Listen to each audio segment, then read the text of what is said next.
Life in a college town may sound tempting, but if you're a student, you've got to pay the way. And it's a good idea to start saving around the time a student is learning to read.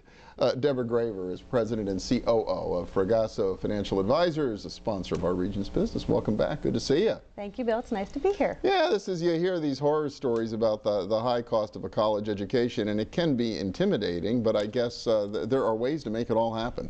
There definitely are. In today's world, there are a variety of college savings programs. They come in all shapes and sizes, and there's no one-size-fits-all approach. So really the best approach is to sit down with a knowledgeable professional financial advisor who can kind of walk you through your options, talk about the investment strategies, and also all the features and benefits of the plans that are available. Well, let's talk about the challenge, because I keep hearing that the cost of a college education, the inflation rate when it comes to college is a lot higher than the inflation rate in general, which has been pretty low in recent years. It has. If you look at the schools in the state of Pennsylvania today, University of Pittsburgh or Penn State, they range between $27,000 and $30,000 a year. That's all in, right? All in, okay. Room, board, tuition, fees.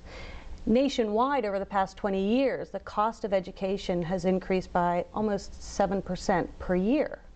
So take a 4-year degree at $25,000, let's say, per year. You're talking about a $100,000 investment for undergraduate studies.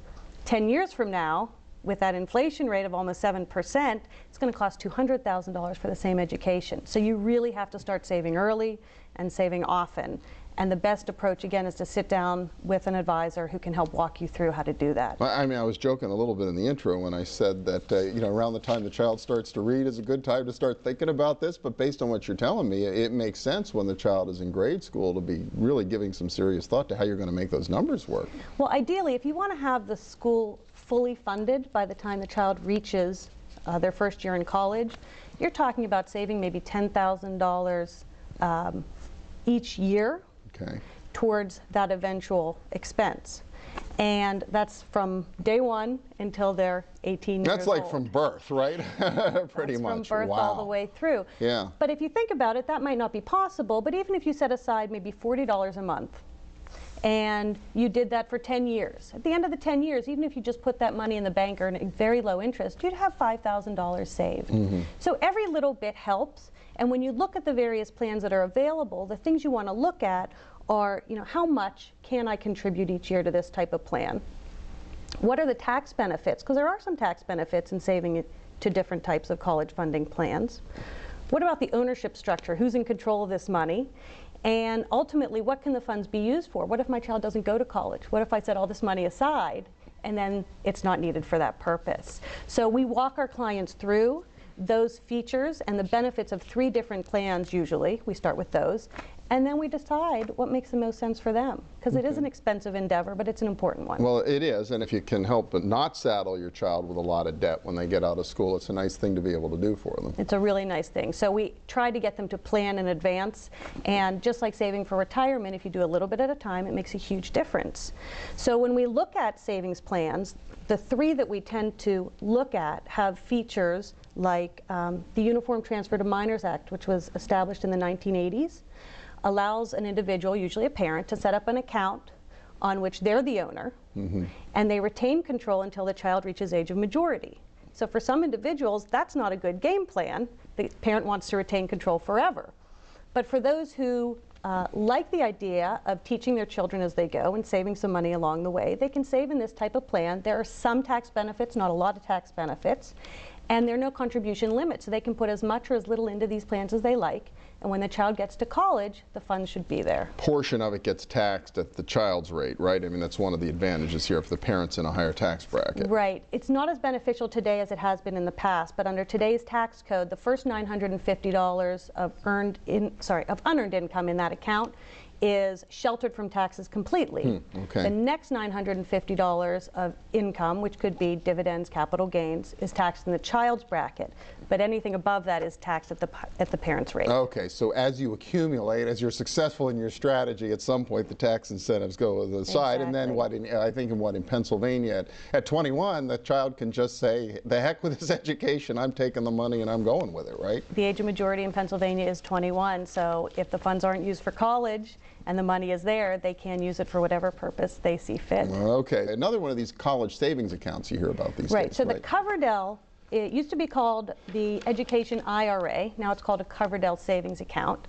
And what's nice about this plan is there are many more tax benefits here.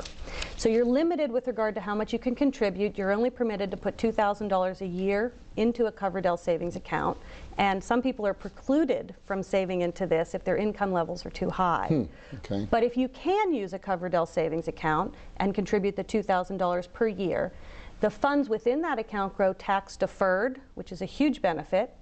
And if they're withdrawn for qualified educational expenses, those withdrawals are also tax-free. So what ends up happening is you have basically a tax-sheltered account, just like a retirement account. Okay. And you can use that money for college, but also for K through 12 education, Really? which makes it a little unique. Oh, sure, for folks who are dealing with private school expenses or whatever else around the region. And really, although it is income limited, the income limitations are fairly generous for most middle class people, right? They are. For an individual taxpayer, your income has to be below around $100,000, and if you're filing a joint tax return, under $200,000. Okay, so it's federal rules for that. You know, that's not too bad. It's accessible. Generous. It's worth checking out anyway, right? Without a doubt. One thing that's important to keep in mind is any money that might remain in those types of accounts after the child reaches age 30 have to be distributed. So there could be some tax consequences down the road. Okay, and then the other piece is are these, what, 529 plans that you hear about? For our clients who really want to save for college, I mean, that's the end game. That's really what they're focusing on. I think these are one of the best investment vehicles out there. And the reason is there are no contribution limits that are unreasonable. So in other words, an individual can contribute sometimes hundreds of thousands of dollars to these you're in plans. the position to do that, yeah. Right.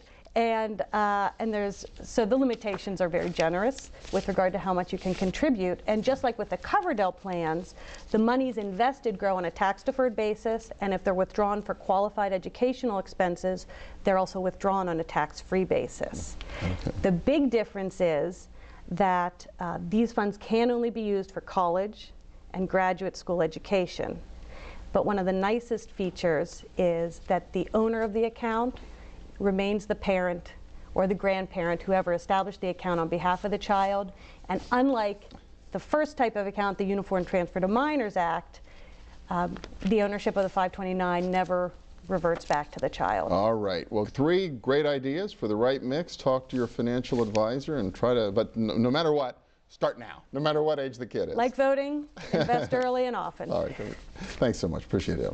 Good to see you again. Thank you, Bill. Thanks for having me. And we'll be back in a minute with a little dollars and cents, a little more dollars and cents. Stay with us.